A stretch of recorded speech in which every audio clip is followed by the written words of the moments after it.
What is up, guys? Doug Polk here, and we're back with our final episode of Rounders-themed poker hands. Today we're going to be looking at the famous last hand of the movie, play between Teddy KGB and Mike McDermott.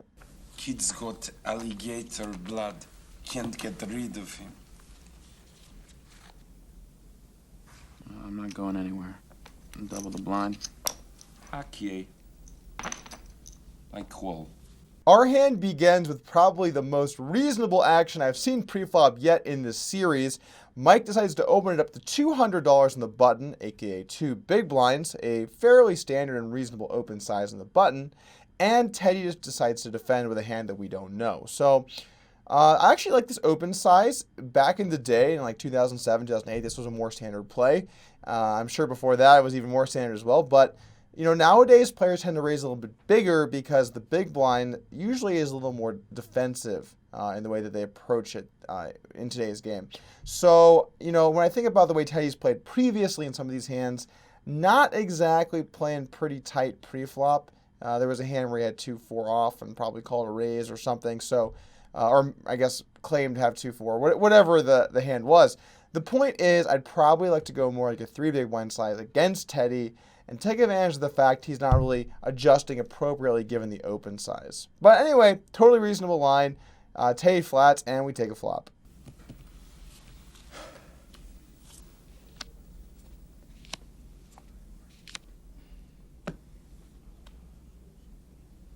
Check.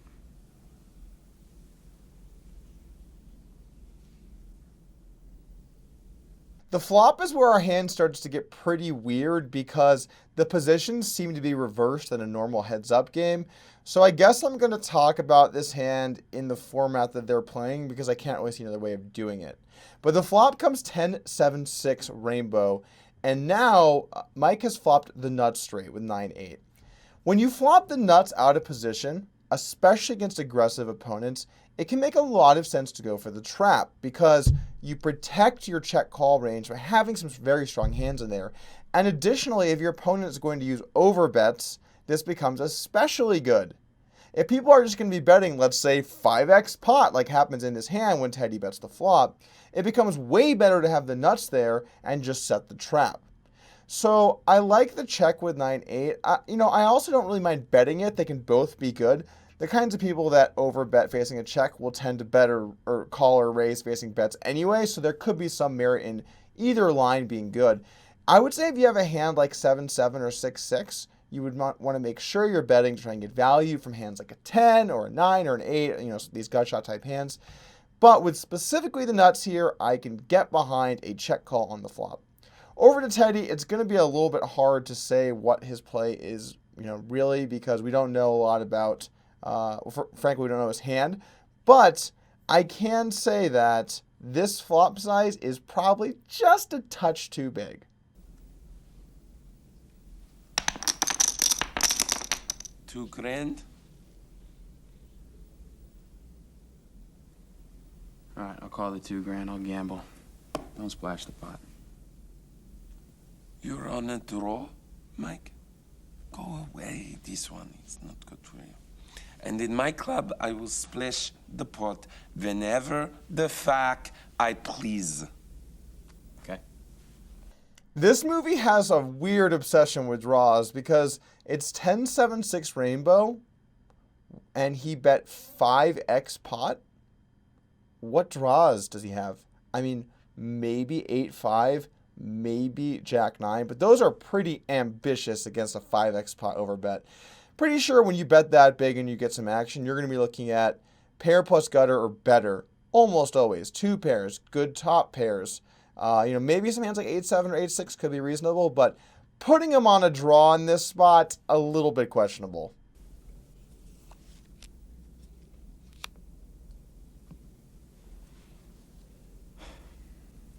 I'm going to check, Teddy. That's right. Big Daddy. Bets the pot.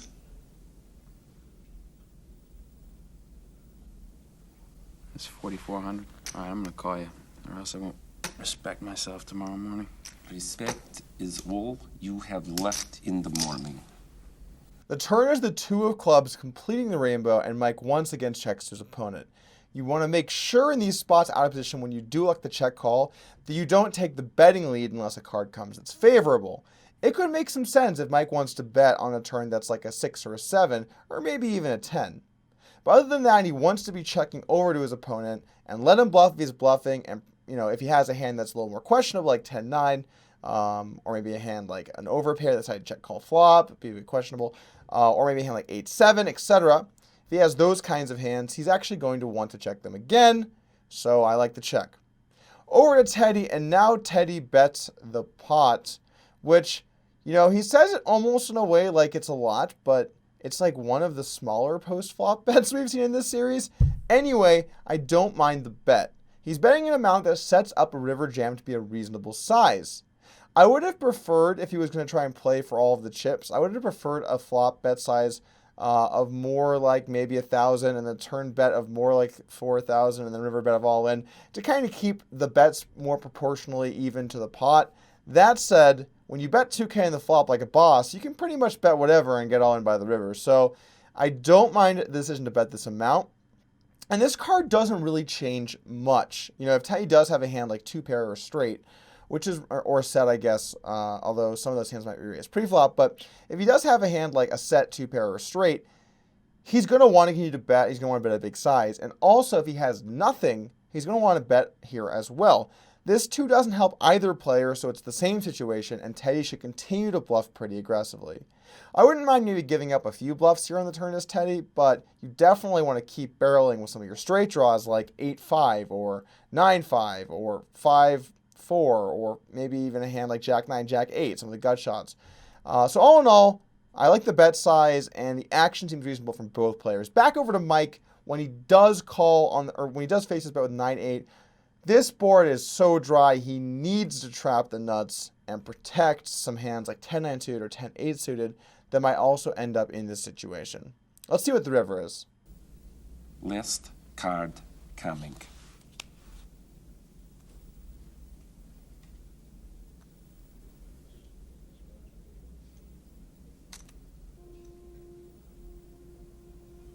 Check. It hurts, doesn't it? You can't believe what fell. All your dreams dashed. Hops down the fucking drain. Your fate is sitting right beside you. That ace could not have helped you. I bet it all.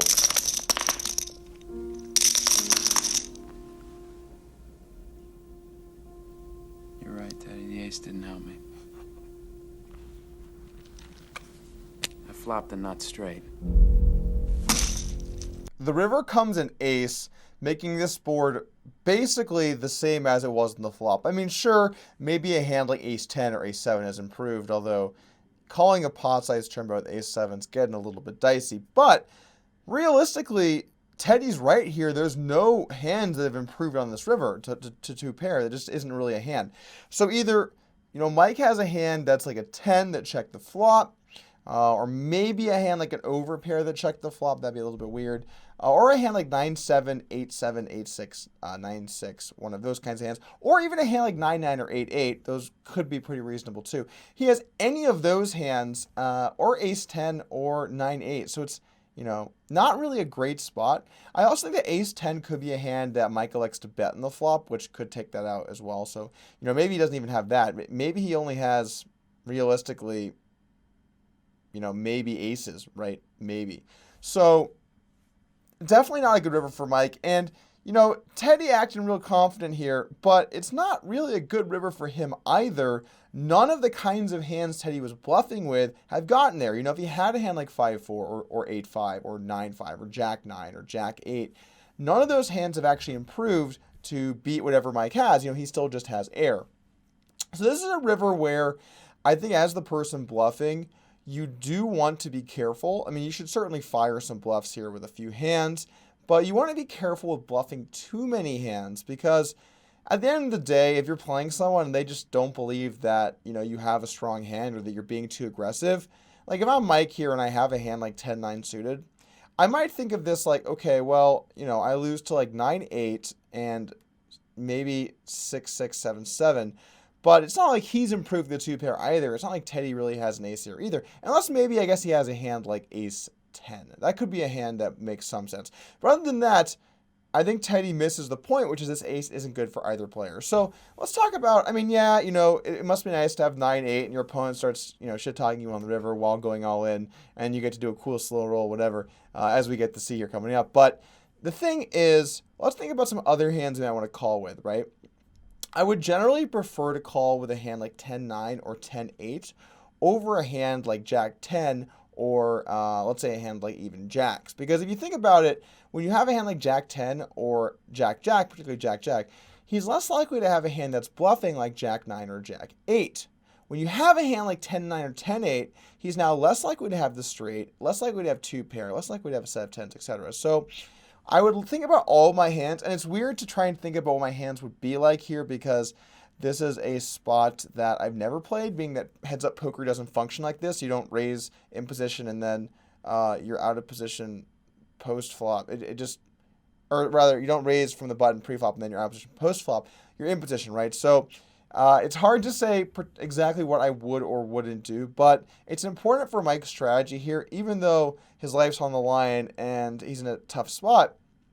With a lot of hands, he needs to make sure to pick hands out that he would call that aren't just 9-8, or else he's just not going to call enough hands. And I guess that's really what I want you guys to take away from this is, yeah, it's cool when you have the nuts and these spots work out like this, but don't get too caught up in that strategy and make sure that you're also defending your range with some lighter calls than the nuts on this board.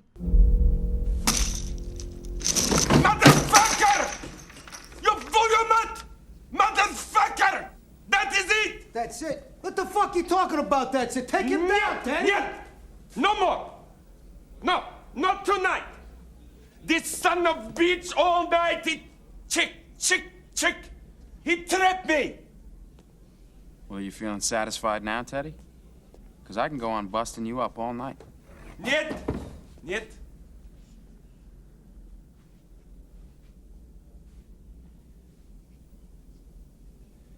He beat me. Straight up. Pay him. Pay that man his money. Thank you for joining us here today. If you're interested in more content, make sure to subscribe to the channel and also leave your comments for me for some other movies or themes that I could talk about with poker hands or poker thoughts, and I will look through them for some ideas. Thanks, guys. I think Kasuf, despite all of the banter, has a pretty clear check back here on the turn. If he bets the turn, he's really not able to bet for value in the river. And also, if he does bet the turn, he's going to make a hand like a 2 or a 4 fold. And what is he really beating with Queen 10? He might be beating a hand like Queen 8 suited, but there's a lot less of those hands than hands like